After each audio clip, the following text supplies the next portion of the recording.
Di video kali ini kita akan belajar terkait penerapan konsep networking dalam distributed programming. Sebelum saya masuk ke materi, saya akan minta kalian untuk mempelajari lagi untuk mereview materi terkait basic networking. Di ULS sudah ada slide-nya, slide week keempat, basic networking. Silahkan review materi terkait konsep-konsep dasar dalam networking. Termasuk jika diperlukan kalian bisa lagi membuka materi kelas komputer network yang sebelumnya telah kalian ambil. Dalam networking ada dua transport protokol yang sering digunakan, antara lain TCP dan UDP. Apa itu TCP? TCP merupakan Transmission Control Protocol atau Connection Oriented Protocol yang merupakan koneksi yang terbentuk antara klien dan server langsung secara terus-menerus. TCP menyediakan koneksi yang reliable dengan menggunakan network layer yang disediakan oleh IP protocol. Untuk memulai komunikasi dengan menggunakan TCP, maka three-way handshake perlu dilakukan terlebih dahulu antara klien dan server. Sekarang mari kita lihat bagaimana proses three-way handshake itu berlangsung. Di gambar ini kita bisa melihat isi klien dengan port number 1024 sampai 65535 dan juga ada isi untuk server. TCP server dengan service port yang available itu dari port 1 sampai 1023. Nah, proses three-way handshake ini terjadi ketika klien ingin berkomunikasi dengan server, maka klien dan server ini harus membuka sebuah jalur komunikasi terlebih dahulu, di mana klien akan mengirimkan request untuk melakukan synchronization atau sync request nomor 1 ini ke TCP server yang dituju. Lalu server setelah menerima sync request dari TCP client, server akan mengirimkan pesan balasan yang berisi acknowledgement pesan nomor 2 ini. Jadi acknowledgement terhadap synchronization request yang telah dikirimkan oleh TCP client.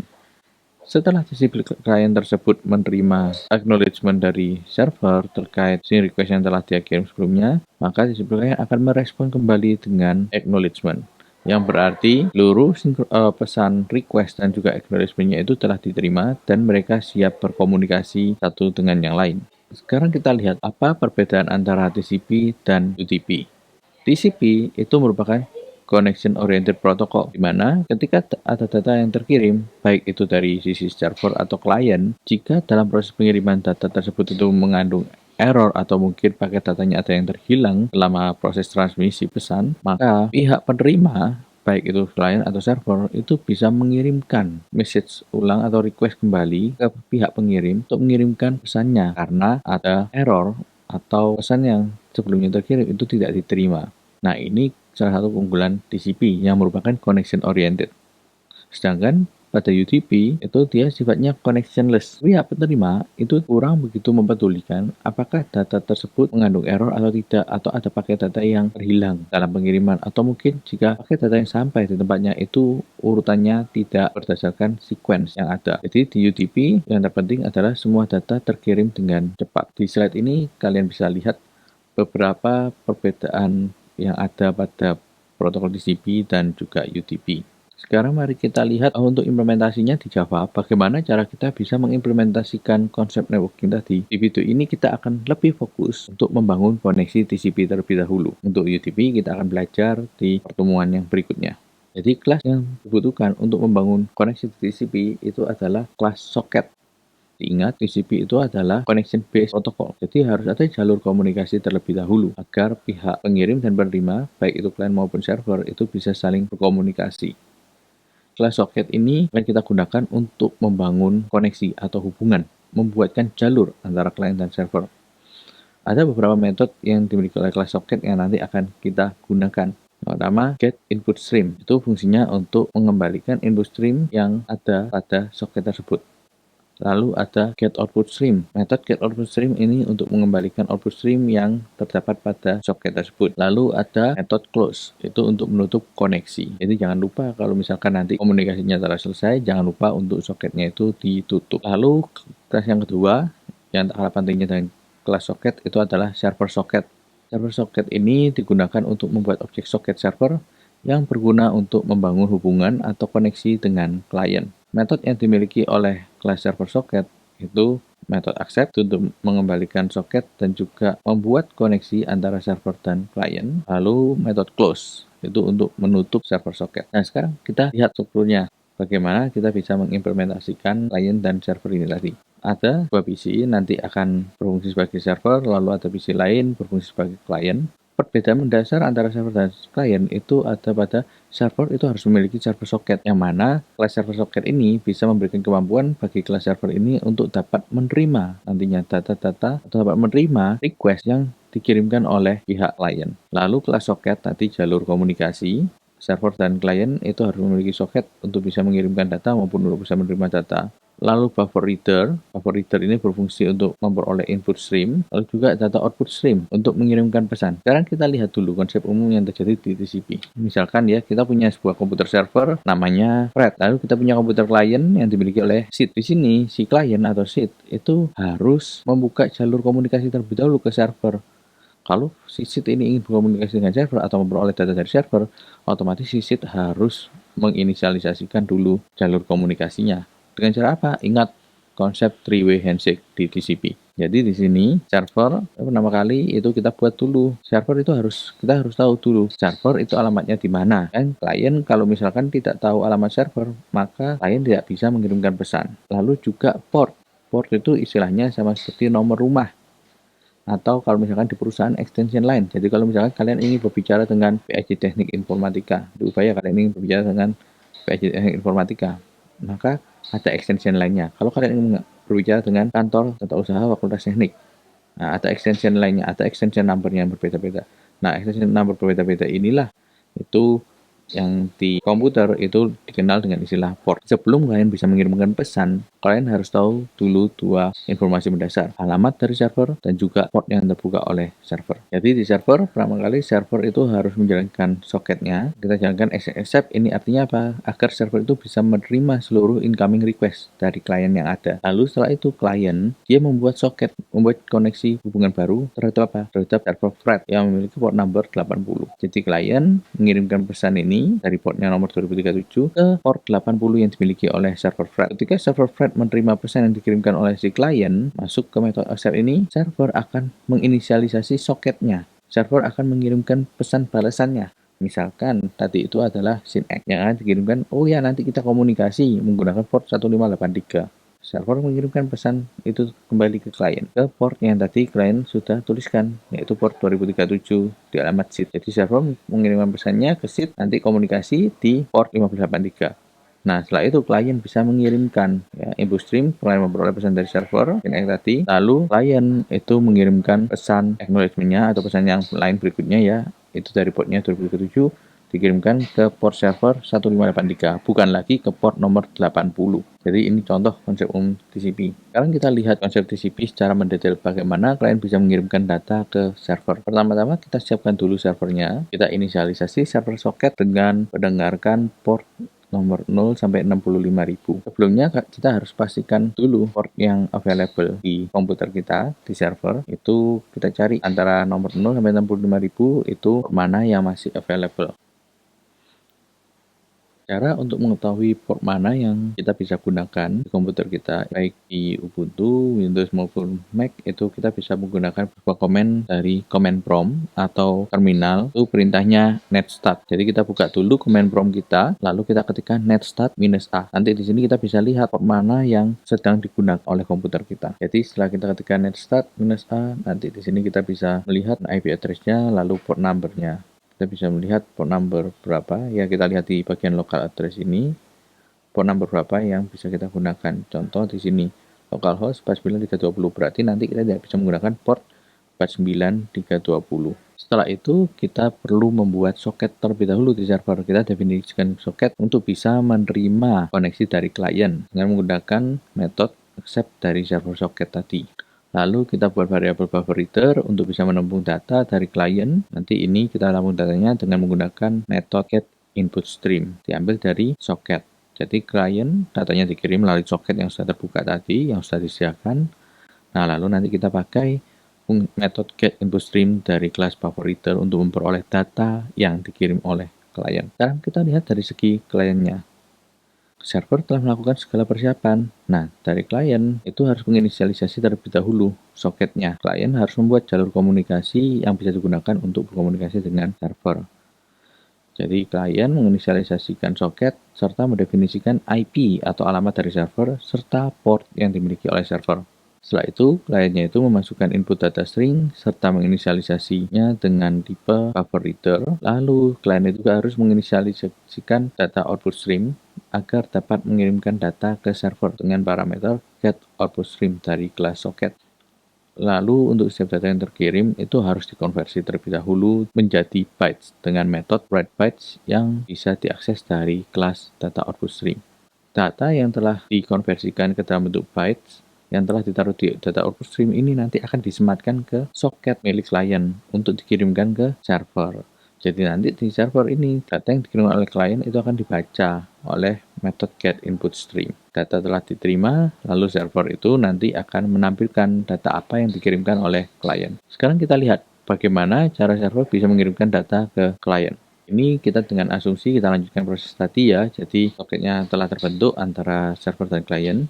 Jadi server tinggal menginisialisasi string apa yang akan dikirimkan ke klien, lalu server menginisialisasikan lagi data output stream dengan menggunakan parameter get output stream dari soket. Lalu server menggunakan metode write bytes untuk mengkonversi string yang akan dikirimkan dari server ke klien dari data output stream untuk mengirim data ke klien. Lalu dari pihak klien akan membaca input stream yang dikirimkan oleh server dengan menggunakan metode get input stream dari kelas buffer reader. Jadi nanti akan diambil ya dari soketnya. Jadi dari buffer reader ini kita akan menampung data apa yang dikirimkan oleh server dengan menggunakan metode get input stream dari soket. Lalu setelah data diterima, data itu bisa ditampilkan oleh klien. Nah, sekarang kita akan coba implementasi konsep TCP ini di Java. Kita akan menggunakan studi kasus simple chat menggunakan TCP. Silahkan buat project baru dengan nama bebas ya. Jadi di slide ini ada contoh default, nama projectnya server TCP, client TCP ya. Lalu ada formnya. Nah ini berikut tampilan dari simple chat dengan menggunakan TCP. Sekarang kita buat projectnya di NetBeans. Kita buat new project, kita pilih Java application. Di sini kita buat. Jadi misalkan project name-nya kita beri nama TCP chat server. Kita tidak perlu buat main class-nya. Kita finish, kita buka source package kita untuk project ya, source package.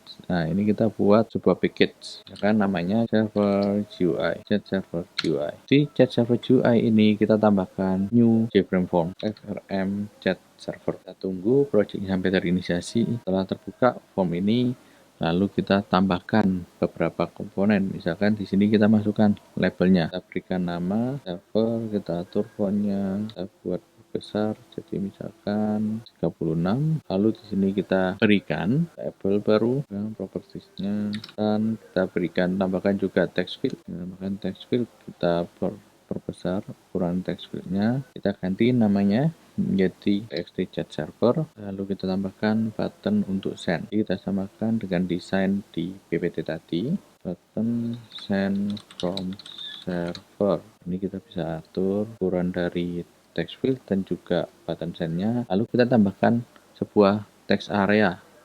Fungsinya untuk menampilkan pesan yang telah terkirim dari server ke klien maupun pesan yang dikirimkan oleh klien ke server. Kita ganti nama text areanya txt di chat display. Kita buat non-editable. Lalu kita juga tidak ingin agar text area ini bisa diklik. Jadi kita matikan fungsinya. Nah, text di text field ini kita bisa kosongkan terlebih dahulu isinya. Nah, ini tampilan server sudah selesai. Sekarang kita buat project kedua kita. Ini kita bisa buat dua buah project atau kita bisa buat satu project tapi memiliki dua buah paket. Jadi bebas, kalian bisa memilih project bagaimana. Ini saya contohkan kalau misalkan kita membuat dua buah Java project. Jadi ini kita buat project kedua TCP chat client. Lalu di sini kita buat new Java package chat client GUI. Lalu kita tambahkan formnya new JFrame form FRM chat client. Untuk UI ini kita bisa copy dari server kita kan label ini ya, kita copy semua lalu kita paste. Oke, namanya kita ganti, bukan server tapi ini merupakan client. Lalu kita ganti namanya txt chat client button send from client. Lalu di sini kita punya chat display, kita namanya biarkan saja, tidak ada perubahan. Oke, kita sudah punya client, kita sudah punya server. Ya, untuk tampilannya data bentuk. Lalu berikutnya yang perlu kita lakukan adalah kita isi code dari server kita. Sekarang buka source view. Nah, di bagian source view ini nanti kita tambahkan beberapa atribut yang tadi sudah dijelaskan di PPT. Jadi untuk server kita butuh inisialisasi dulu server socket dan juga soketnya. Jadi kita ketikkan private server socket control spasi. Nah, nanti kita akan menggunakan server socket dari library java.net. Akan ditambahkan import java.net server socket. Nah, ini saya berikan nama server socketnya SS.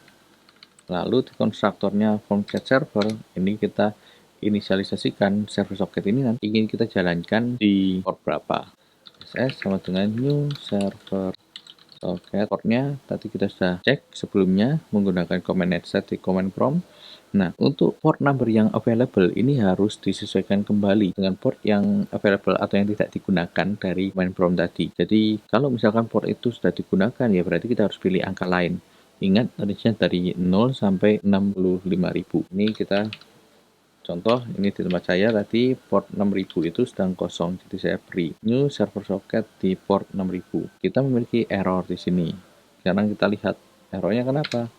Kita enter, nah ternyata ada terus Java IO exception. Berarti di sini kita tambahkan di konstruktornya, jangan lupa untuk import library-nya Java IO exception. Nah, lalu nanti di bagian main method akan muncul error setelah kita menambahkan terus IO exception pada konstruktor di form chat server kita. Nah, sekarang kita bisa lihat alt enter. Ternyata suggestion yang diberikan oleh Netbeans kita harus menambahkan try catch di dalam public void run ini. Kenapa kok kita tidak tambahkan saja di sini terus exception? Karena void main ini itu sudah merupakan main class. Jadi tidak bisa lagi terus exception ke luarnya. Jadi di sini kalau misalkan ada error, ada kesalahan, kita harus menangkap error tersebut. Jadi di sini tambahkan try catch. Jadi try catch begitu kita tambahkan try catch nanti otomatis akan ada default template yang diberikan oleh Netbeans. Jadi nanti Netbeans akan secara otomatis menambahkan kelas logger, get logger, lalu namanya form chat server ini, form chat server, class get name, log, levelnya severe. Nah, message-nya ini apa? Message ini kita bisa berikan. Jadi message-nya ex.getMessage. Jadi logger, log, levelnya severe, lalu message-nya ex.getMessage. Setelah kita inisialisasikan server socket, berikutnya kita harus inisialisasikan server socket. Berikutnya yang perlu kita lakukan adalah kita buat soketnya. Ambil dari library java.net, private socket, kita berikan nama atributnya incoming. Lalu di sini kita buat metode baru untuk menerima pesan yang dikirimkan oleh klien nantinya. Kita buat public void get. Jangan lupa di sini juga harus terus IO exception karena nanti di sini kita akan berurusan dengan output dan input stream. Jadi kita tambahkan IO exception-nya, lalu di sini kita tambahkan tadi soketnya incoming. Sebelumnya kita buat dulu ya soketnya incoming, itu soketnya diisi dengan incoming ini dari soket itu koneksinya itu diisi dengan koneksi yang nanti telah dibentuk dari koneksi klien dengan server. Jadi kita ambil ss.accept. Setelah itu kita buat buffer reader. Sekali lagi sama buffer reader ini, nah, jangan lupa nanti kita tambahkan library-nya dari library Java IO buffer reader. Buffer reader ini nanti kita akan gunakan untuk menampung chat yang dikirimkan oleh klien. Jadi namanya buffer reader chat from klien sama dengan new buffer reader. Parameternya karena di sini kita ingin mengambil data yang berasal dari klien, di mana data itu dikirimkan oleh klien melalui soket. Berarti di sini kita punya soket namanya incoming. Berarti nanti datanya pasti masuk lewat soket incoming ini karena sebelumnya kita sudah buat incoming itu ss accept. Jadi di sini kita tambahkan new input stream reader incoming get input stream. Sekarang kita dapat error input stream reader tidak ada. Nah, kita harus import Java IO input stream reader. Kalau sudah di sini kita nanti bisa tambahkan, kita buat variabel string untuk menampung chat dari klien tadi. Chat sama dengan chat from client read line. Jadi data yang dikirimkan oleh klien tadi yang dalam bentuk bytes itu nanti akan kita baca line per line. Jadi di sini dari input stream reader nanti kita akan minta untuk mengkonversi dari byte itu ke dalam string. Lalu setelah itu di txt chat display kita tambahkan append. Kita tambahkan chat dari klien itu. Di sini untuk text area kita bisa gunakan set text, tapi kita tidak akan gunakan set text karena kalau kita menggunakan set text, maka seluruh chat yang sebelumnya itu akan dihapus. Jadi di sini kita akan selalu menambahkan teks chat terbaru ke dalam txt area chat display tadi. Jadi append dari chat.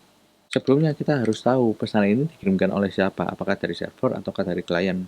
Oleh karena itu kita tambahkan, karena ini pesan dikirimkan dari klien, kita tambahkan klien mengatakan chat, lalu jangan lupa karena kita nanti ingin tampilannya itu dibuat per baris, jadi kita harus tambahkan karakter new line. Klien chat, lalu tambahkan klien new line.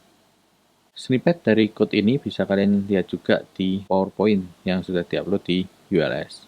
Baik, di sini kita sudah buat fungsi untuk get chat. Sekarang bagaimana kalau server ingin mengirimkan pesan ke klien? Nah, kita tambahkan dulu code-nya di bagian send. Jadi di bagian send ini kita akan tambahkan code dari server untuk bisa mengirimkan pesan ke klien. Jadi kita tambahkan string chat from server dengan txt chat server get text. Lalu jangan lupa kita harus append terlebih dahulu juga teksnya ke chat display. Jangan lupa untuk tambahkan new line juga \n. Lalu kita akan siapkan block try catch dengan menggunakan IO exception karena di sini nanti kita akan menggunakan class data output stream. Jadi kita tambahkan data output stream dari library Java IO. Jadi nanti ketika kita tambahkan Java IO, nanti kita akan melihat ada import Java IO data output stream. Kita tambahkan di sini chat to client sama dengan ini data output stream. Isiannya dari mana? Kita masukkan pesan ini. Jadi pesan ini nanti menggunakan soket incoming tadi. Incoming get output stream. Jadi untuk output streamnya sudah kita set ke objek chat to client. Lalu setelah itu di sini kita buat konversinya. Jadi dari string tadi yang sudah kita dapatkan, apa yang diketikkan oleh user, kita rubah ke dalam bentuk bytes. Chat to client dot write bytes. Jadi untuk mengirimkan kita menggunakan write bytes. String apa yang ingin kita kirimkan? Chat from server. Jangan lupa untuk memberikan karakter new line untuk memberitahu kalau misalkan pesan yang dikirimkan oleh server ini telah selesai, hanya sebatas isian dari variable chat from server ini saja. Setelah itu jangan lupa kita juga harus memanggil metode getChat untuk bisa memperoleh feedback ya, untuk kita bisa memperoleh balasan kembali dari kliennya. Nah, lalu catch IO exception ini diisi dengan error logger ini tadi formnya. Atau di sini kita juga bisa berikan pesan kesalahan menggunakan message box C open message dialog. Jadi ini isi dari form chat server kita. Sekarang kita beralih ke chat lainnya. Kita buka project form chat client, kita masukkan. Nah, sama kita klik ke bagian source view. Di bagian chat client ini kita tidak perlu menambahkan atribut apapun. Karena klien tidak perlu menginisialisasi port untuk listening apapun. Klien hanya menggunakan soket yang nantinya akan dibuat di setiap proses komunikasi. Kita bisa tambahkan di button send-nya. Jadi di button send, di sini nanti kita berikan try catch, IO exception, kita tambahkan library IO exception-nya. Lalu nanti di sini kita berikan logger, frm.client.class.getName. Nah, lalu di sini kita tambahkan. Jadi di button send-nya kita tambahkan code-nya txt chat display.append client mengatakan txt chat client text. Jangan lupa ditambahkan inline. Lalu setelah itu di sini kita buat soketnya, jalur komunikasinya. Lalu di sini kita masukkan soket client soket dengan new soket. Di sini kita berikan alamatnya. Tadi alamatnya di mana? Kalau misalkan tadi project chat servernya itu dijalankan dari komputer lain ya, selama berada dalam satu jaringan dan bisa dihubungi, berarti kita bisa masukkan IP address-nya. Tapi kalau project ini misalkan kita jalankan di komputer pribadi kita di satu komputer yang sama, kita bisa masukkan localhost. Atau kita bisa ganti menjadi 127.0.0.1. Selain itu, kita perlu isikan portnya. Tadi port 6000. Port yang tadi sudah di-set di server socket ini tadi. Tadi server socket inisialisasi di port 6000, jadi masukkan juga di port 6000. Lalu setelah itu kita buat data output stream-nya. Di sini kita betulkan importnya Java EO data output stream. Lalu kita tambahkan lagi send to server write bytes. Jadi kita ingin mengirimkan txt chat client.get text. Jadi ini chat client stringnya yang akan kita kirimkan dari klien ke server. Setelah itu klien juga harus siap mendengarkan balasan dari server dengan menggunakan kelas BufferReader. Setelah itu, kita tambahkan ke dalam txt chat-nya. Jadi ini snippet untuk kliennya saja. Kita kembali ke kelas form chat server kita. Di sini kita lihat kembali ya, di bagian konstruktornya kita harus pastikan bahwa setelah kita menginisialisasi new server socket, ini kita ada memanggil metode getChat. Kenapa harus kita pastikan ini ada metode getChat? Agar chat server ini bisa mulai menerima koneksi masuk atau koneksi yang dibuat oleh klien. Jadi ketika klien nanti mengirimkan request, jadi server harus bisa menerimanya dari sini. Lalu kita jalankan eksekusi projectnya. Nah, kalau misalkan setelah kita tunggu tapi tidak terjadi apapun, itu kita biarkan saja. Contoh seperti ini, dia telah running. Di sini kita masih bisa melihat ada Java yang terbuka, tapi kita tidak bisa membuka formnya ke depan. Karena ketika form ini terbentuk, dia langsung mendengarkan getChat, di mana getChat ini dia akan menunggu dulu koneksi masuk dari klien. Sekarang kita beralih ke form chat klien kita. Nah, di form chat klien kita jalankan, sehingga nanti akan muncul form chat client yang sudah kita buat ini. Di sini ketika kita klik chat server masih belum muncul karena server masih belum menerima data apapun dari kliennya. Di sini kita masukkan pesan test TCP connection. Kita send, baru servernya muncul ada pesan dari klien test TCP connection. Lalu kita masukkan pesan balik dari server, acknowledge, kita send. Nah, nanti di klien akan muncul pesannya acknowledge. Di sini kita bisa ganti lagi, misalkan hello server, kita send. Nah, muncul di server hello server. Di sini kita bisa notice ketika klien mengirimkan hello server, kita tidak bisa mengirimkan pesan lagi dari klien ke server. Si klien tidak bisa mengirimkan pesan lagi. Tombolnya terkunci. Karena di code kita saat ini, setelah klien mengirimkan sebuah pesan, klien langsung kita set untuk mendengarkan balasan dari server di bagian line code 115.116 ini. Jadi BufferReader chat from server. Oh sorry, ini keliru ya. Jadi from chat client ini seharusnya bagian akhir ini. Kalau ada chat dari server, pesannya itu harusnya server. Kita kembali jalankan chat server kita. Chat server kita jalankan. Setelah chat server jalan, kita kembali ke klien.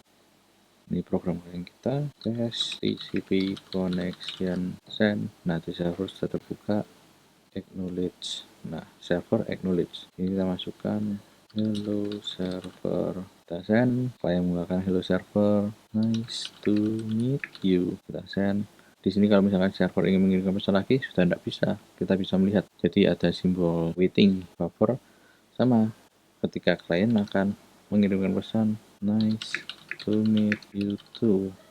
Setelah klien mengirimkan pesan nice to meet you too, nah sama klien juga tidak bisa mengirimkan pesan lain. Kenapa hal ini terjadi? Ini ada kaitannya dengan konsep multi-threading. Karena saat ini program kita itu masih menggunakan single threading. Nah, nanti kita akan sempurnakan lagi program client server kita, client chat ini setelah kita mencapai topik bahasan multi-threading. Untuk snippet program simple chat ini tadi, itu bisa kalian cek di PPT yang telah diupload di ULS. Misalkan kalian ingin membaca materi tambahan, kalian bisa baca melalui web ini, tutorialspoint.com Java Networking, atau kalian juga bisa melihat video YouTube untuk implementasi menggunakan print stream.